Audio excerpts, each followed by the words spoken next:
13 tribo ng mga Muslim sa Pilipinas? Ano kaya? Number 13. Jama Mapon. Ang Jama Mapon ay tribo ng mga Muslim na matatagpuan sa lungsod ng Mapon, lalawigan ng Tawi-Tawi o kilala sa tawag na Cagayan de Tawi-Tawi. Alam nyo ba na ang ibig sabihin ng Jama ay mga tao at ang Mapon ay isla o lupain sa gitna ng karagatan? Kaya ang kanilang tribo ay tinatawag na Jama Mapon. Ayon sa senso noong taong 2000 ay mayroong populasyon na mahigit 22,000 katao. Number 12.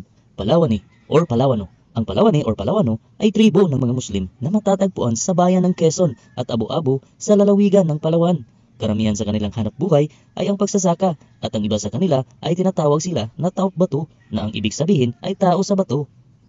Number 11. Mulbog.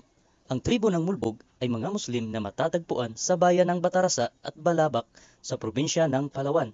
Ang karamihan sa hanap buhay ng mga Mulbog ay ang pagsasaka at pangingisda. Ang salita o lingwahe ng tribong ito ay may kahawig sa mga taga-Sabah, Malaysia. Number 10. Bajau.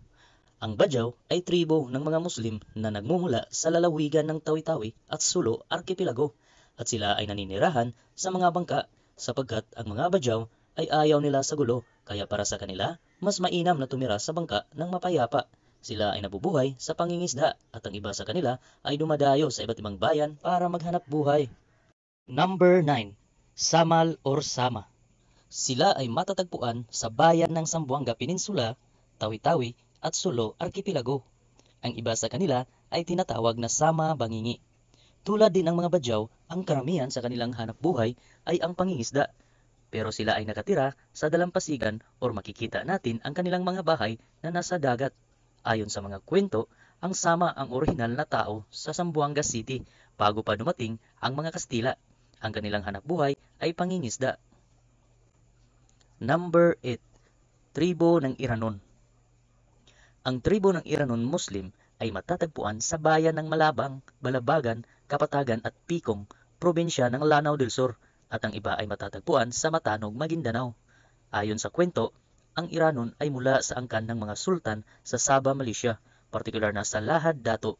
At alam nyo ba na ang mga Iranon at Maranao ay magkatulad ng kanilang salita or lingwahe? Kaya ang iba, ang tawag sa Iranon ay Maragat, na ang ibig sabihin ay tao sa dagat, at ang Maranao naman ay tao sa lawa. Ang Iranon ay isa sa mga tribong lumaban laban sa mga dayuhang mananakop noong unang panahon. Number 7. Kalibugan. Ang tribo ng Kalibugan ay tribo ng mga Muslim na matatagpuan sa bayan ng Tungawan, Ipil at Surabay, lalawigan ng Zamboanga, Sibugay. Ang kanilang salita ay may kahawig sa tribo ng mga Subanin dahil ang Kalibugan ay nagmula sa tribo ng Subanin. Ayon sa mga kwento, ang ibig sabihin ng Kalibugan ay mga nalilito.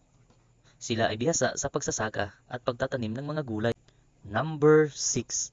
Kalagan. Ang Kalagan ay tribo ng mga Muslim na matatagpuan sa Davao Region at Davao City. Ang tribong ito ay ang orihinal na naninirahan sa kabundukan ng Davao. Ang sabi sa kwento, ang kahulugan ng Kalagan ay spirit or spirit of the people. Sila ay tahimik na tribo at ang kanilang ikinabubuhay ay ang pagsasaka.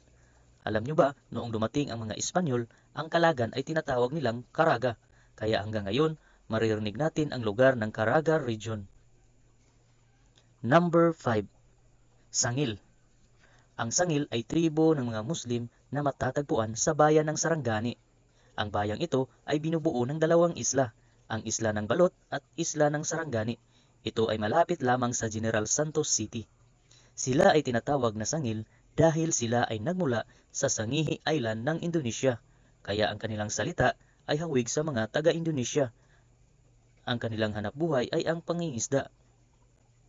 Number 4. Yakan. Ang Yakan ay tribo ng mga Muslim na matatagpuan sa lalawigan ng Basilan. Noong unang panahon, tinatawag ng mga Kastila ang mga Yakan bilang Sami Akas, na ang ibig sabihin ang mga taong naninirahan sa mga burol.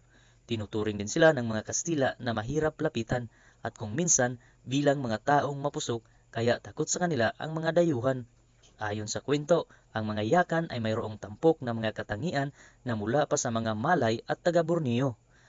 Ang kanilang hanap buhay ay ang pagpangingisda. Number 3. Maguindanao. Ang tribo ng Maguindanao ay matatagpuan sa mga bayan at probinsya ng Maguindanao at Cotabato City. Si Sharif Kabunsuan ang unang leader o Sharif na nag-introduce ng Islam sa mga taga Maguindanao. At alam nyo ba na ang isa sa sikat na bayani na si Sultan Kudarat ay isang Maguindanaon. Siya ang leader o sultan na lumaban sa mga dayuhang mananakop.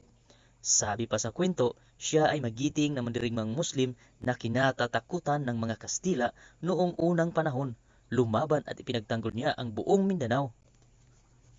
Number 2. Tribong Maranao. Ang mga Maranao ay matatagpuan o nagmula sa bayan ng Marawi City at lalawigan ng Lanao del Sur at Lanao del Norte. Ang ibig sabihin ng Maranao ay mga tao sa lawa, dahil sila ay naninirahan noon sa dalampasigan ng Lake Lanao. Ayon sa kwento, ang mga Maranao ang isa sa mga tribo sa Mindanao na humarap at nagipagdigma sa mga dayuhang mananakop at napaatras nila ang mga ito. At pagdating naman sa relihiyong Islam ang pag-uusapan, ang mga Maranao ang pinaka-istrikto. Karamihan sa mga Maranao, ang kanilang hanap buhay ay pagsasaka, pangingisda at pagninegosyo. Number 1. Tausug. Ang tribo ng Tausug ay tribo ng mga Muslim na matatagpuan sa Sulu Archipelago. Sabi sa kwento, ang mga Tausug ang pinakamatapang na tribo ng mga Muslim sa Pilipinas. Sa katunayan, napaatras nila ang mga dayuhang nagtangkang sumakop sa ating bansa. Nilabanan nila gamit lamang ang kanilang mga kris o espada kontra sa baril ng mga kalaban. Sa kanilang tribo din nagmula ang Sultanate of Sulu na mula pa noong 14th century. Ang hanap buhay ng mga Tausug ay ang pagtatanim at pangingisda. Lahat ng mga tribong aking nabanggit ay isa sa mga tribong nilabanan ang mga puwersa ng mga Kastila, Hapon at mga Amerikano noong unang panahon. Ang tungkol sa mga tribo ng mga Muslim sa Pilipinas. Hanggang sa mga susunod kong video.